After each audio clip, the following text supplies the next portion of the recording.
شركاءكم الذين تدعون من دون الله أروني ماذا خلقوا من الأرض أم لهم شرك في السماوات أم آتيناهم كتابا فهم على بينة منه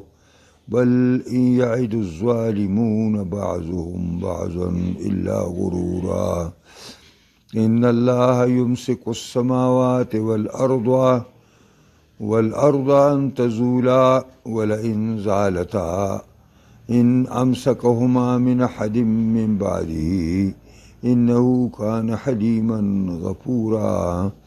وأقسموا بالله جهد أيمانهم لئن جاءهم نذير ليكونن أهدى من أحد الأمم فلما جاءهم نذير ما زادهم إلا نفورا استكبارا في الأرض ومكر السيء ولا يحيق المكر السيء إلا بأهله فهل ينظرون إلا سنة الأولين فلن تجد لسنة الله تبديلا ولن تجد لسنة الله تحويلا صدق الله مولانا العظيم. دلتا الله رب العزت مشرکانو باندې دا اعتراض کوي چې تاسو دا کم د لات او د منات او د عزا دا ژوندي او مړي خدایان چې تاسو ځان له نیولي دي نو تاسو دا ښودلی شئ چې اسمانونو کې دوی کومه برخه سازه کړې ده چې د دوی ده که نه تاسو ته مونږ یو کتاب درکړی دی او پای کتاب کې تاسو ته د دې خبرې اجازت دی چې که غیر الله عبادت کوئ نو دغه ستاسو خدایان هم څه کولی شو نو که داسې څه کتاب وي نو تاسو به د هغې نه بیا یو حجت او دلیل پیش کوئ.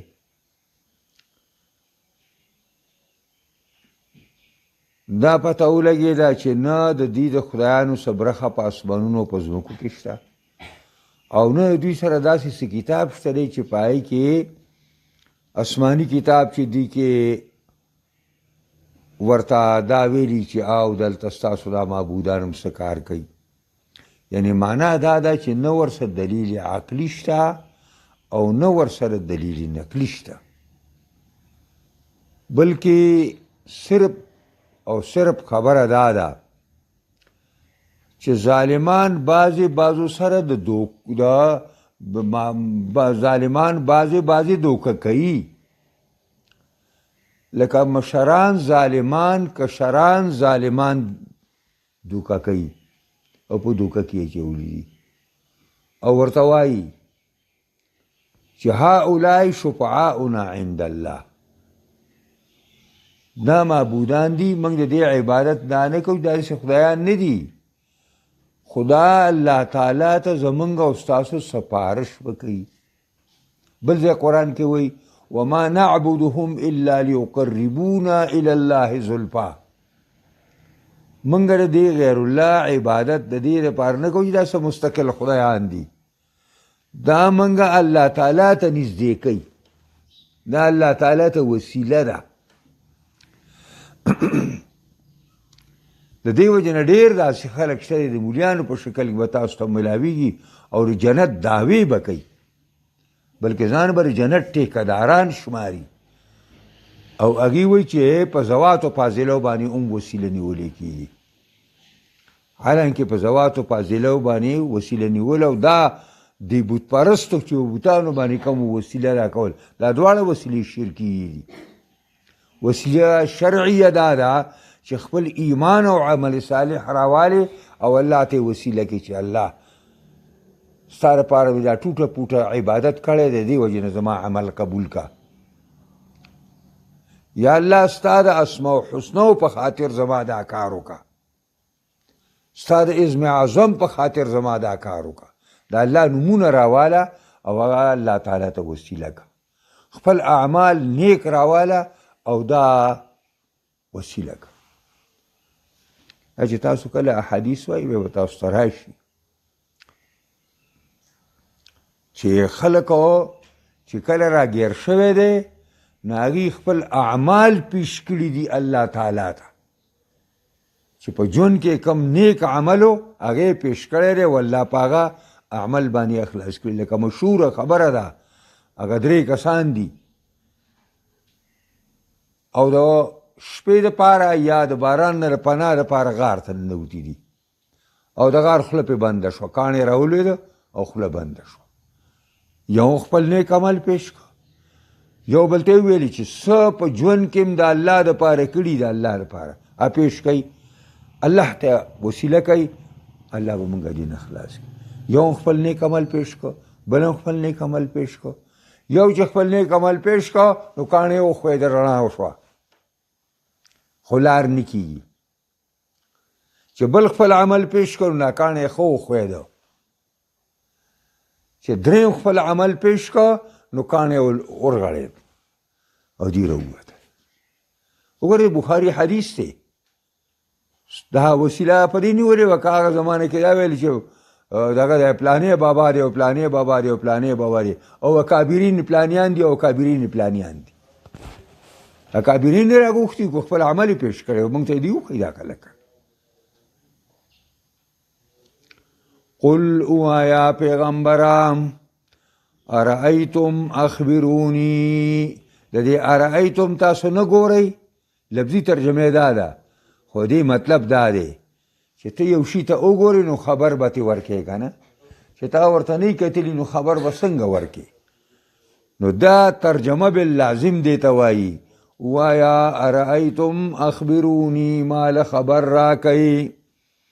شرکاءکم الذی د خدایانو ستاسو هغونه تدعون من دون الله چې رابلی تاسو عبادت کوئ تاسو د هغې سوا د الله نه د دې خبرې مال خبر راکئ ارونی اخایئ ماتا ماذا خلقو من الارض څه شی پیدا کړی دی ستاسو د خدایانو د ځمکې نه کومه برخه د ځمکې ده لات او منات او عزا پیدا کړی ده ووایئ ام لهم شرک فی السماوات کنا د دې دپاره برخه ده په اسمانونو او په ځمکو کې کنه په اسمانونو کې یوه حصه سازه کړې ده او هغه د دوی ده دا دلیل عقلي دی زه یو عقلي دلیل پیش کړی کنه په دې باندې او دا لاسه کې عقلي نه نقلي هم نشي پیش کولی ام آتیناهم کتابا کنه منګه ورکړی دی دې مشرکانو ته یو کتاب فهم على بینة منه پس دی دا مشرکان په یو واضح دلیل باندې د دغه کتاب نه چې یعنې موږ آسماني کتاب دی مشرکانو ته ورکړی دی او دا مشرکان هغه تا ته سپراړی چې راشه الله تعالی ورته دا پکې لیکلي وښایې که نه نو موږ خو دې ته څه کتاب هم نه دی لیږلی موږ خو چې ورته کوم کتاب لیږلی هغې سره دشمني ده چې قرآن دی دوی آسماني کتاب سره سویمه ده دیو ټول عمر په اوتو بوتو تیر کړی دی او په خرافاتو تیر کړی دی په اوهامو باندې تیر کړی دی دوی د کتابونو سره څه دي که کتاب د دوی په نیز باندې سندي نو د قرآن نه بهترین کتاب په دنیا کې بل نشته بل داسې نه ده نه ورسره دلیل عقلي شته او نه ورسره دلیل نقلي شته هېڅ شی ورسره نشته بل معنا دا ده ان یعد الظالمون ان په معنا د مای نافیه دی وعدې نه کوي ظالمان بعضهم بعضې د دې ظالمانو د بعضو سره الا غروره مگر د دوکې مشران لګي او کشران دوکه کوي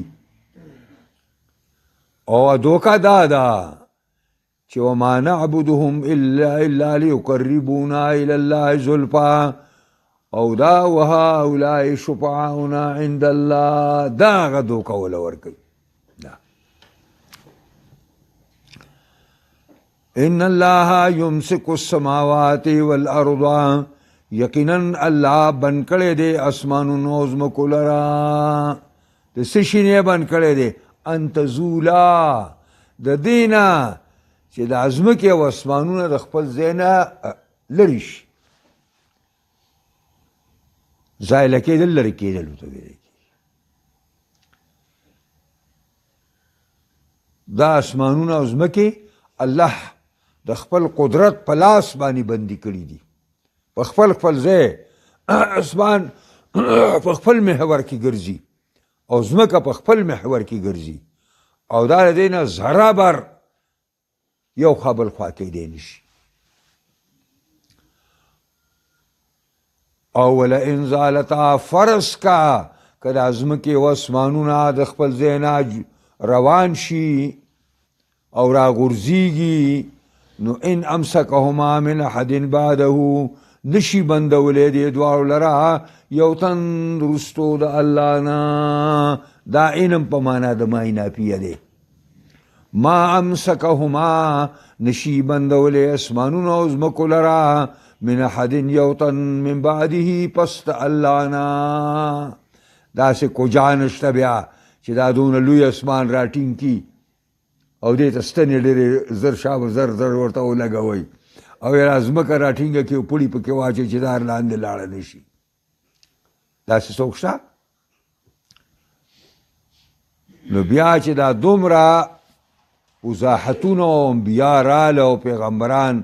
او جناب رسول الله راغې او دونه واضح دلایلو سره دا توحید بیان کو او دا خلک بیا هم نه مني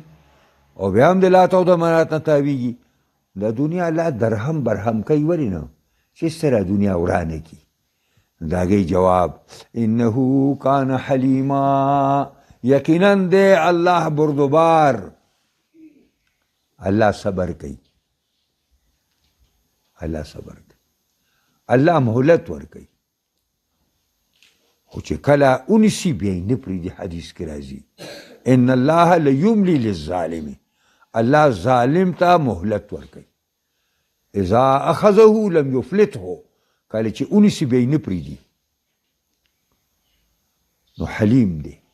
ځکه اسمان ځمکې نه ورانوي یعنې هر څه به ته بالا کړی وی او هر څه به ختم کړی وی او غفور دی ځکه ګناهونه معاف کوي خلکو ته معافي کوي د ګناهونه واقسموا بالله جهد ایمانهم قسمونه خوري دا مشرکان په الله باندې سخت سخت قسمونه او څه وایي لئن جاءهم نذیر قسم دے که شر راغے منگتا پیغمبر لیکونن اهدا من احد الامم خام خوابا منگا شو دیر په هدایت باندې د یو د دغه دوه ډلونه چې یهود او نصارا دي فلما جاءهم نذیر کله چې راغی دوی ته پیغمبر محمد علیه السلام ما زادهم الا نفورا زیات نک راتلو د دې پیغمبر دوی لا مگر تیښته د حق نه د حق نه منډې کړي دا به مشرکانو ویلي او قسمونه به یې خوړل په محفلونو کې به ناستو چې زمونږ دې په الله باندې قسمي په الله که چېرته الله موږ ته پیغمبر راولېږه که نه د یهودو به د قریشو به ویلي که الله موږ ته پیغمبر راولېږه که نه موږ به د یهودو نصاراو نه زیات په هدایت باندې یو ځکه چې زمونږ د علاقه ګرمه ده او بیا مکه خو په تمامو دنیا کې ضرب المثل دی دلته پاکستان کې څه ورته وایي جیکاب آباد دی او هلته چې کوم دی مکه ده دا په معد النهار کې د نور د دغه لاندې لارې لاندې راغلي دا انتهایی ګرم دي او د ګرمې علاقې خلک ذهیناني څونه چې پسته ځمکه وي او نمجنه ځمکه وي نو د هغې د خلکو ذهن ډبډی او چې څومره اوچه ځمکې خلک وي دا هغه خلک چې کوم دی نو هغه ذهیناني نو عرب وویل چې موږ خو انتهایی ذهینان یو نو چې موږ ته آسماني کتاب راشي او پیغمبر راشي نو موږ به د یهودو او نصاراو نه اول نمبر مسلمانان یو او په هدایت باندې یو. نو دا ارمان به کوه الله یې ارمان پوره که. نو چې کله پیغمبر راغی نو هغه سره دشمني شروع کړه. ځکه وایي قرآن کنه وایي چې واقسموا بالله جهد ایمانهما، دا قریشیان قسمونه خوري په الله باندې، جهد ایمانهم سخت قسمونه، او قسم پس خوري لئن جاءهم نذیر کچر راغې دیتا پیغمبر يرون کې نو لیکونن دا یکونن دی پر دویم نون باندې پیښ دی که نه، لیکونن اهدا من احدى الامم، نو خامخا شوبه منګه ډېر په هدایت موندون کې من احدى الامم د یو دغه دوه ډلو نه چې یهود او نصارا دي. ولما جاءهم نذیر، کله چې راغی دوی ته یرونکی جناب محمد رسول الله، د ټولو پیغمبرانو سردار ورته راغی، بلکې د تمام مخلوق خلاصه ورته راغله. یعنی الله رب العزت ته د حضرت محمد نه ګران هیڅ څوک نشته په مخلوق کې. جناب رسول الله صلی الله علیه وسلم تمام دنیا نه خوږ دی، حق یې ورته راولېږه چې کوم د هغه محبوب پیغمبر دی او خاتم النبیین دی، هغه یې راولېږه. نو دوی څه د هغه سره یې څه رویه وکړه؟ فما زادهم الا نفورا، پس زیات نه که دی راتللو د نذیر دی مشرکانو لا الا نفورا، مگر تیښته د حق نه، د حق نه نفرت پیدا شو، منډې کړې. او دا ولې؟ استکبارا فی الارض، د وجې د غزان غټ ګڼلو الله په ځمکه کې. موږ خو یو چې موږ ته پیغمبر راځي نو دی الله تعالی سره دونه څوک نه و چې موږ ته یتیم ابي طالب راولېږه، موږ ته ابو کبشه راولېږه. الله تعالی ته به دا معلومو. او دا زمونږ په کلي کې چې دا ولید دی دا د مکې والا، او دا په دې طایف کې چې هلته مسعود الثقفي دی، عروه زوی د مسعود الثقفي دی، دې کې راته ولې یو پیغمبر کونه چې دا لوی لوی سړي دي، دیره او ډنډه لري، جتا او ډله لري، هغه راته پیغمبر کړی. نو له یتیم ابي طالب راته پیغمبر کړ. دا وی خوی بد او بانی بیسیار. یو سړی یو شی نه مري که نه، نو د هغې دپاره بانې کوي، کله یوه بانه راوباسي او کله بله بانه راوباسي او کله بله بانه راوباسي.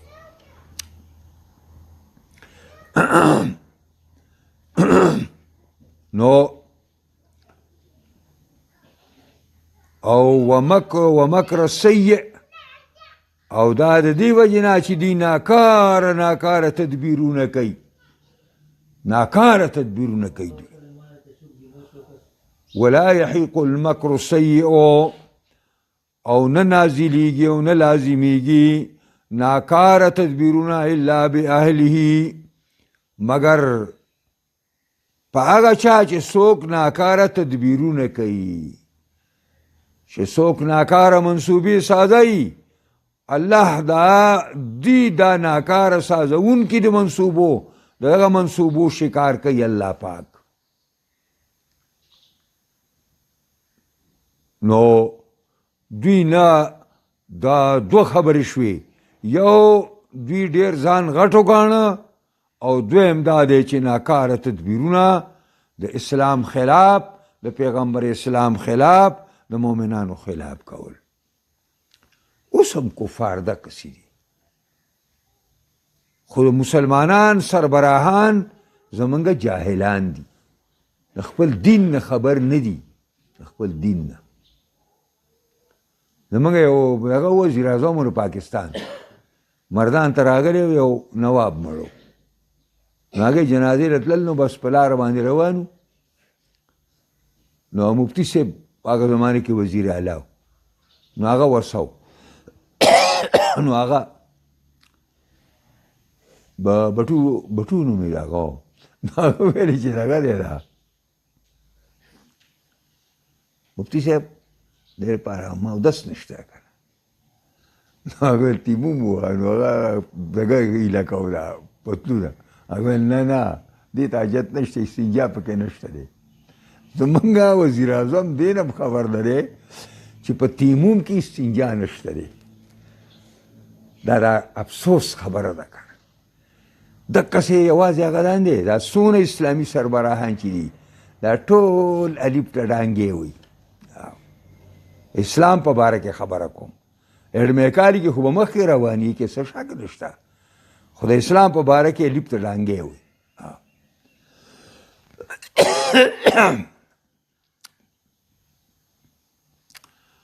اوس الله فرمایي اوس دوی د دې نه وروسته څه دغه دی چې پیغمبر راغی کتاب راغی ښه دعوت ورته پیش شو ښه دلایل پې قایم شو او اوس هم نه مني. نو دوی د دې د حالت د څه خبرې متقاضي دی. فهل ینظرون الا سنت الاولین پس دوی انتظار نه کوي مگر دغه طریقې د الله چې تیره شوې ده په مخکنو قومونو کې. دوی په دې انتظار دي چې د عاد او ثمود په شان عذاب را باندې راشي او د قوم لوط او د قوم شعیب او د قوم ابراهیم د قومونو په شان عذاب دغه عذاب په انتظار کې ناست دي. هل ینظرون هل ینتظرون دا ینظرون په معنی ینتظرون دی. دوی انتظار نه کوي الا سنت الله مگر د طریقې د الله چې تیره شوې ده په مخکنو قومونو کې چې هغه هلاکت او تباهي ده. او که څوک وایي چې دا پخوا الله دا کار کو خو اوس یې نه کوي فلن تجد لسنت الله تبدیلا پس هیڅ چرې به ونومومې د طریقې د الله لپاره بدلېدل. د الله طریقې بدلیږي نه. او ولن تجد لسنت الله تحویلا او هیڅ چرې نه او نه یقینا وبنومومې ته طریقې د الله لره بدلېدل په دې معنا باندې چې د یو نه واوړي او بل عذاب ورکي مستحق پرېږدي او غیر مستحق باندې عذاب راشي. دام نه ده. نه تبدیلی د عذاب پر رحمت باندې راځي دا تبدیلات ترجمه ده. او د تحویل معنا دا ده چې د یو نه عذاب الله تعالی بل نه ورکوي. تاسو په ظاهر کې وایي چې تبدیل او تحویل خو یو معنا ده که نه. ما درته معناګانې بدلې کړي که تاسو پرې پوهېږئ. هغه دا دی چې ولن تجد لسنت الله تبدیلا. تبدیل دا ته وایي چې دا نقمت پر رحمت بدل شي. داسې نه کوي الله چې ګینې پخوانو یو بدماشانو ته نقمت ورکړی نو قریشیانو بدماشانو ته به رحمت ورکي. داسې نه ده. او تحویل څه ته وایي چې د یو نه عذاب واړی او بل یې ورکي. دواړه به نه کي. د الله سنت دا دی. د الله طریقه دا ده. دا بدلیږي نه. دا د آیاتونو ترجمه وه. دا دې کې یو څو خبرو ته اشاره راغله. یو تقریر التوحید و ابطال الشرک و التندیم. دا الله توحید ثابت شو چې الله یک یو دی هیڅوک شریک نه لري. او د دې مقابله کې چې مشرکان کم شرک کوي دا بالکل یو باطل حقیقت دی. دویم بیان ان المشرکین لا دلیل لهم. دویمه خبره په دې آیاتونو کې دا ده چې مشرکان دلیل نه لري په صحت د شرک باندې لا من عقل ولا من کتاب. نو ورسه عقلی دلیل شته او نو ورسه نقلی دلیل شته. او نمبر 3 بیان قدرت الله و لطفه بعباده. بیان د قدرت الله و لطفه او مهربانی د الله بعباده په خپل بندګانو و رحمته بهم او رحمت د الله په خپل بندګانو باندې. پس کې فی امساک السماوات والارض چې اسمان او ځمکې بند کړي دي د څه نه من الزوال د دې نه چې وښویږي او وغورځېږي او واوړي. نمبر 4 بیانو کذب المشرکین بیان د دروغو د مشرکانو چې قریش څونه دروغجن دي. ورجوعهم ما كانوا يتقاولونه، او رجوع کول دا خپلو خبرو نه چې کومه ودي په محفلونو کې کوله فيما بينهم من انه لو ارسل اليهم رسول، که دې ته پیغمبر راشي لکانوا اهدى من اليهود والنصارى. دا به ویل دغه دروغجن اوس پیغمبر ورته راغی نو اوس هغه سره دشمني کوي. او نمبر 5 تقریر حقیقت، یو حقیقت الله ثابتوي دا چې ان المکر السیء، ناکاره تدبیرونه او ناکاره منصوبه بندۍ عائد علی اهله، واپس کیږي چې څوک یې سازی په هغوی باندې، لا علی غیرهم. وی چې من وقع بیرا لاخیه فقد وقع فیه، چا چې د ورور دپاره کویې وکنیسته دی به پکې پخپله ورپرېوځي. داسې هم راغلي من حفر جبا لاخیه، جب او بیر دواړه کوی ته وایي. په بل حدیث کې جب راغلی دی، د جب او د بیر معنا دواړه یوه ده، کوی ته وایي.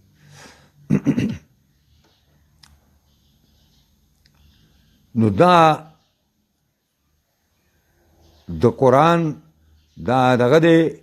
چې دا ناکاره تدبیرونه چې څوک کوي په هغې باندې راځي، نه په هغه چا چې د چا خلاف کیږي. او وفي هذا یرا ان ثلاثا على اهلها رواجع، درې داسې څیزونه دي چې هغه کم خلک کوي نو هغه د هغې خلاف استعمالیږي.